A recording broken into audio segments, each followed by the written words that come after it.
بسم اللہ الرحمن الرحیم۔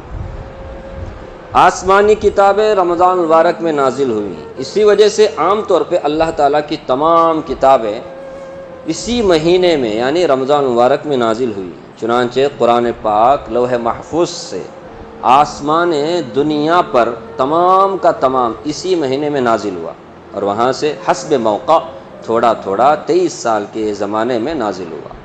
اس کے علاوہ حضرت ابراہیم علی نبینا علیہ الصلاۃ والسلام کے صحیفے اسی مہینے کی 1 یا 3 تاریخ کو عطا ہوئی، اور حضرت داؤد علیہ السلام کو زبور 18 یا 12 رمضان کو ملی، اور حضرت موسیٰ علیہ السلام کو توریت 6 رمضان کو عطا ہوئی، اور حضرت عیسیٰ علیہ السلام کو انجیل 12 یا 13 رمضان مبارک کو ملی، جس سے معلوم ہوتا ہے کہ اس مہینے کو اللہ کے کلام کے ساتھ خاص مناسبت ہے۔ اسی وجہ سے تلاوت کی کثرت اس مہینے میں منقول ہے اور مشائخ کا معمول ہے۔ حضرت جبریل علیہ السلام ہر سال رمضان مبارک میں تمام قرآن شریف نبی صلی اللہ علیہ وسلم کو سناتے تھے، اور بعض روایت میں آیا ہے کہ حضور اکرم صلی اللہ علیہ وسلم سے حضرت جبریل علیہ السلام سنتے تھے، سناتے بھی تھے، سنتے بھی تھے، دورہ ہوتا تھا ماہ مبارک رمضان میں۔ اس لیے رمضان مبارک میں زیادہ سے زیادہ قرآن کریم کی تلاوت کرنا چاہیے۔ علماء نے ان دونوں حدیثوں کے ملانے سے قرآن پاک کے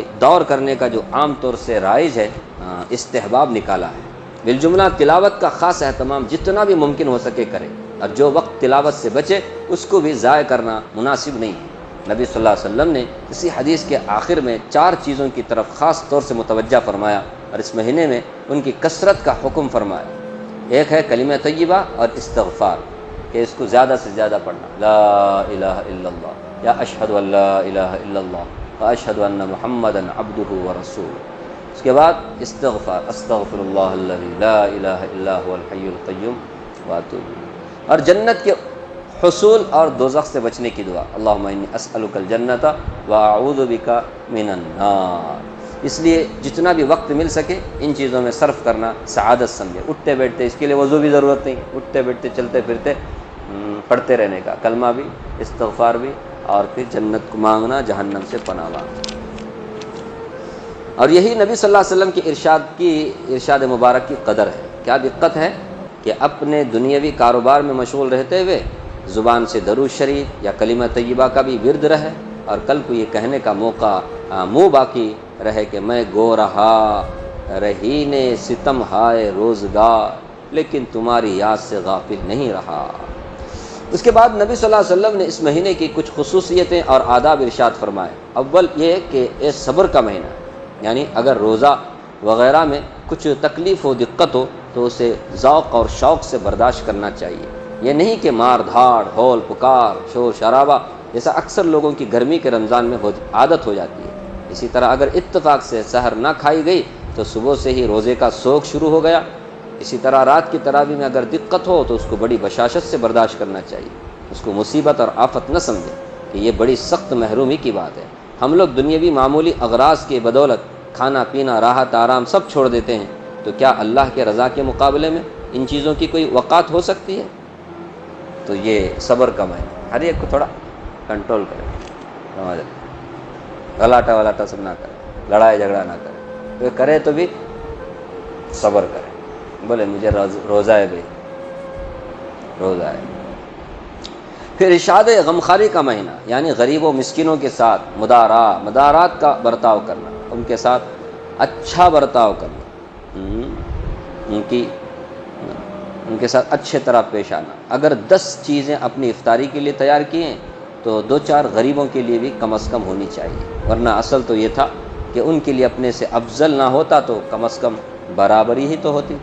غرض جس قدر بھی ہمت ہو سکے اپنے افطار اور سحر کے کھانے میں غریبوں کا حصہ بھی ضرور لگانا چاہیے۔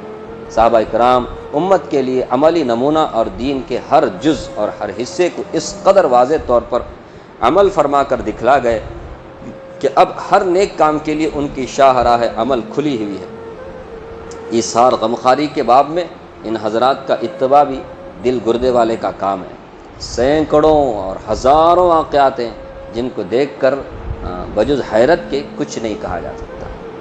ایک واقعہ ہے،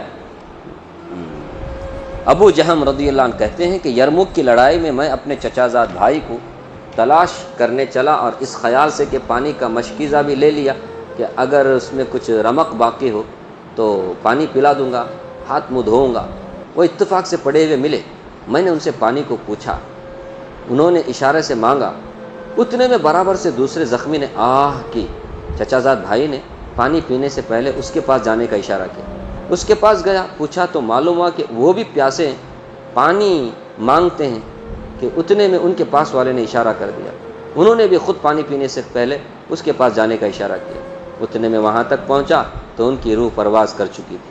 واپس دوسرے صاحب کے پاس پہنچا تو وہ بھی ختم ہو چکے تھے۔ لوٹ کر چچا زاد بھائی کے پاس آیا تو دیکھا کہ ان کا بھی وصال ہو گیا۔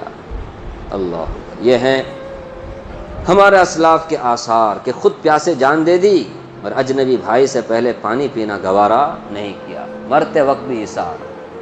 سوچو، تو ایسا ایثار، ہمدردی، غمخواری مسلمانوں کے اندر ہونا چاہیے، خاص کر کے رمضان، جہاں ہم اپنا سوچتے ہیں وہاں ہمارے غریب بھائیوں کے بارے میں بھی ہمیں سوچنا چاہیے۔ اللہ مجھے بھی آپ کو بھی ان باتوں پہ عمل کرنے کی توفیق عطا فرمائے، رمضان مبارک کی قدردانی کی توفیق دے، رمضان کو جیسے گزارنا چاہیے اللہ کی رضامندی میں ویسے گزارنے کی اللہ ہمیں توفیق عطا فرمائے، اور ہم سب کا خاتمہ اللہ ایمان پر سنت پر فرمائے، آمین آمین۔